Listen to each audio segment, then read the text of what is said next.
Welcome to episode 3 of Behind the Screen with Lumina, where we pull back the digital veil and dive deep into the creative and conceptual undercurrents shaping our work. I'm Bobda, your host, and today I'm joined by two minds who bring fire to the forge.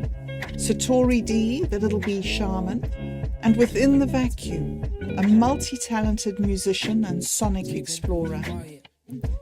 Together, we're navigating the crossroads of poetry, sound, and digital myth. We'll talk about harmonics and the primordial scream, Mescaline City and its living architecture, governance models and regenerative economies, and how our creative practice shapes the spaces we inhabit, both online and off. So tune in, lean in, and let's begin. It's kind of funny. It happens all the time. One guy, he messaged me and he's, I like your icon or whatever. And I'm like, oh yeah, it's from this. And I tell him a little story about one of my friends. He's the one that made the pyramid on Vapor Test. I use that icon. Yes. And the pyramid character was developed like a long time ago with this artist, curryhobo. He's on Minds. He used to be in Imaginarium a lot, but he's done other stuff. And he's also done like stuff with Bill. He did this whole like artwork designing the token system. That was fun when we were doing that stuff. Yeah. But anyways, I asked him to produce this character. And it was like the first time I was playing with this concept of bringing out Ah Xoc Kin as not separate than like SatoriD. And so that was that artwork that he worked on.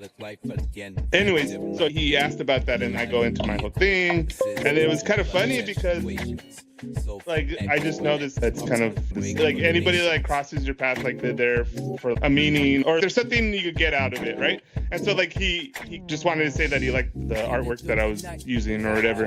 And then I kind of get into it and then he finds out he's researching sound. I'm like, oh my God, this is why we're talking. I've been obsessing over harmonics. Let me tell you about how much I've been concentrating on the primordial screen.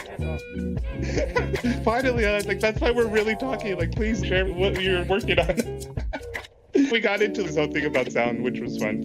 And then someone else I talked to, he was telling something about, I shared something and then he's, do you want to know where this comes from? And I go, oh, why not? And I spelled it like wine. It's an old joke between like me and my friends. I would always say that like at parties. I don't even drink anymore, but I like saying it anyway. So I'm like, oh, why not? Yes. It doesn't drink, why not?